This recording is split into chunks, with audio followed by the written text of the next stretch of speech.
Okay, I'm just gonna press record. I am so sorry I look so rough. I have sunburn. You know, we're canning today, and I threw up a question, seeing if you guys wanted to see it. You know, with healing with my mouth and everything, I can't really make you a proper updated how to can green beans video, especially with all my slurping. But I can set one to music, and by a unanimous vote, all of you were interested. Shelly, you literally made me laugh with roll that beautiful bean footage. Okay, so we're gonna roll some bean footage. I'm gonna share with you my first canning session back in my kitchen. I'm feeling all the emotions. I'm gonna spin you around. I'm gonna show you my canner. Okay, so I have my canner. I've got my peppercorns. This is how I buy mine. They're tones. Hopefully that's, I'm much better behind the camera. Peppercorns, I like to put peppercorns and some canning salt in with my green beans. I'm going to take you outside where I am prepping my green beans, and I'm just going to show you how I do. Here's my post on YouTube. I also did one on Instagram and Facebook. I appreciate you guys so much. I love you guys so much. I'm sitting here drinking my meal for the day, and I am cutting up, snapping. I guess you could snap, you know, there's no right or wrong way to do your green beans. You just do them the way that you want to do them. I do them for kids who like smaller pieces. I do have some cans still on my shelf that are longer. I've got some quarts left. I really don't have many pints left, and my supply has been diminished the past 2.5 years. So we are doing green beans now. I was not physically up to growing them myself this year in an abundance where I could can them. So I went to my local little market up at the corner where I buy all of my produce. It's also where I purchased my garden shed and my chicken coop shed and my greenhouse. So they take, and my ferns. The first ferns I've never killed. Okay, so that's where I went, and they took care of me. When they went to auction, they go to an Amish auction, and they grabbed me a box, and I love them so much. I love you if you're watching this. So this is how I do it. I get a nice big, this is one of those big, I think it's a 23 quart stock pot. And this is where I keep them in ice cold water. And you'll notice too, sometimes, especially if you, well, even if you pick them off the vine, sometimes they're a little, I don't want to say wilty, but they're a little soft. Especially in the heat, right? But if after you snap them, or in my case I cut them, and you put them in ice cold water, they will firm right back up for you.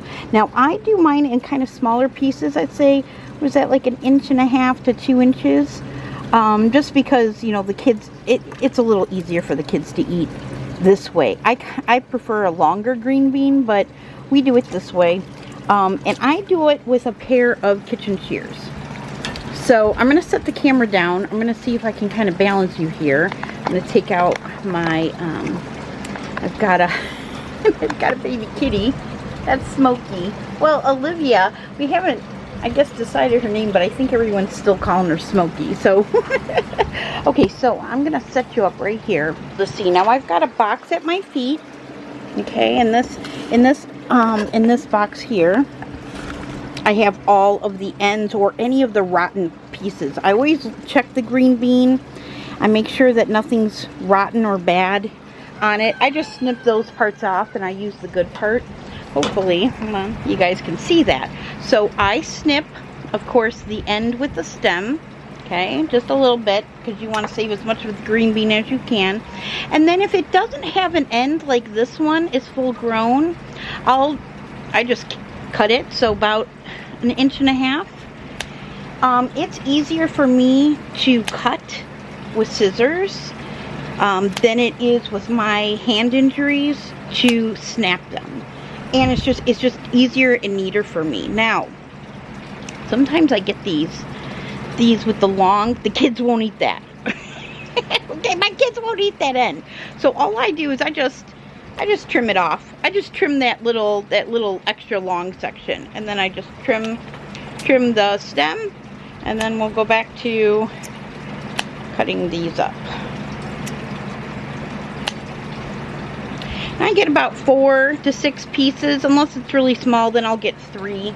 Grab that one out of here. And so that's how I do it. So super easy. I just trim.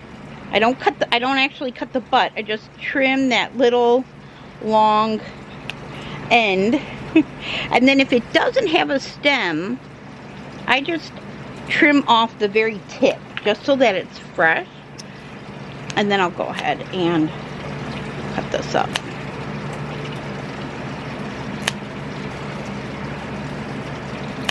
And it's okay if it's in 1-inch pieces too. It's easy for the kids. So that's how I do my green beans. Okay, there's all the tips and bad parts, anything rotten, anything like that, went back in the box. And then this is what we're left with here. And these are nice and firm now because they've been sitting in that cold water. So what I'm going to do with this pot now is I'm going to go in the house and in small batches I'm going to wash these really well because we want these really clean, right? And I'm kind of a clean freak. So I'm going to wash these really well in small batches, rinse them really well in a colander, and get them back in cold water just like this so they stayed nice and firm. I'm not going to put them in a bowl, you know, dry. I want to keep these soaking just in case it takes me a little bit because, you know, I move a little slower these days. So, but that's it. Those are my beans. I'm so excited. Okay. Just a side note, you guys. Always wash your new lids in hot soapy water, okay? Because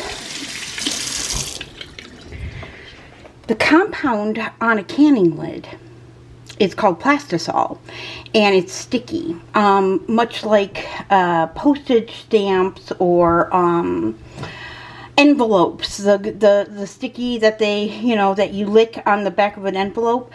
Rats are attracted to this. So factories that make this have rats.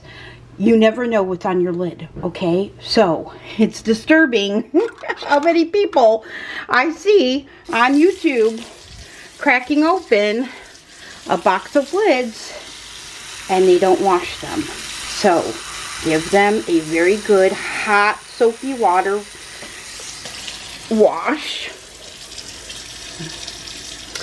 And I always put mine in hot water. Okay, and I'm just going to let that compound in that hot water loosen up a little bit.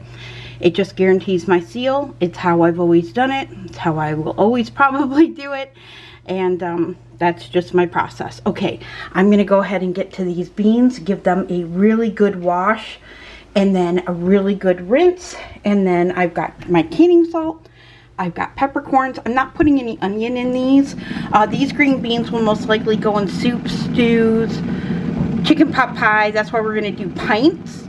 But I have my canner on the stove. It's the maiden voyage for it. I have a little bit of vinegar in there. It's all measured out. And all right, I'm going to get you up on the tripod and we're going to get rolling. Thanks for hanging out with me.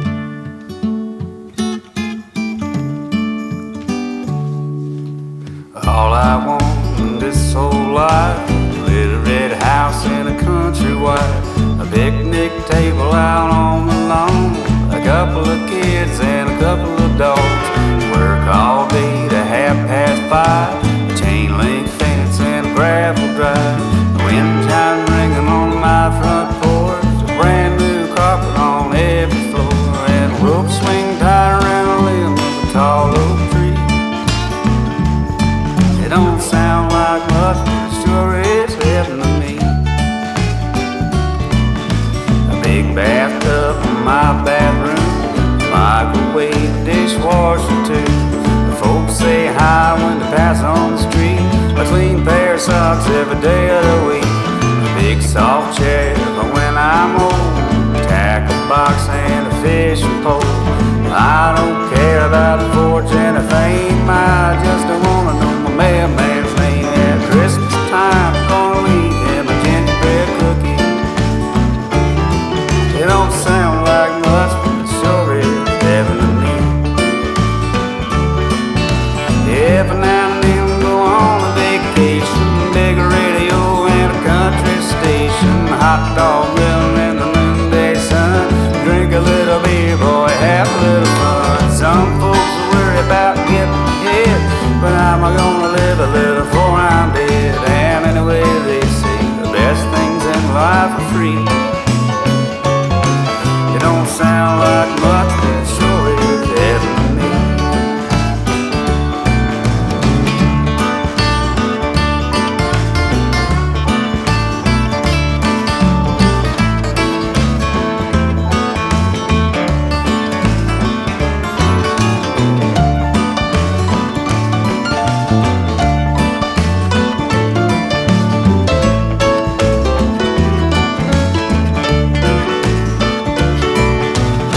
Yellow flowers and green, green grass, riding mower that's built to last.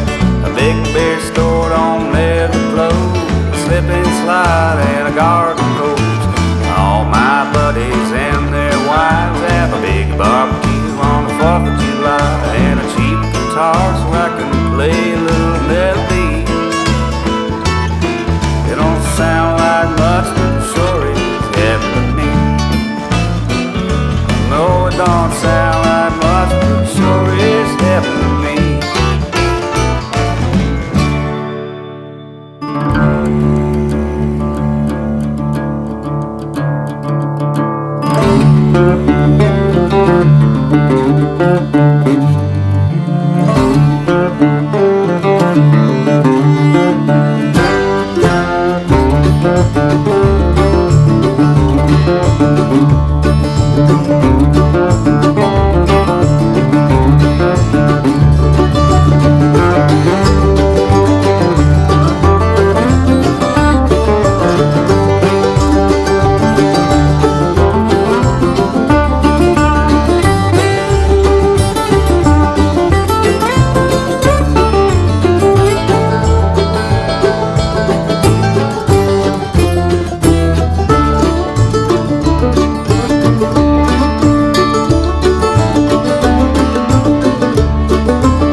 to feel good at the end of the day. At the end of the day, you gotta feel good at the end of the day. It's all that matters. Oh, I pray just to feel good at the end of the day.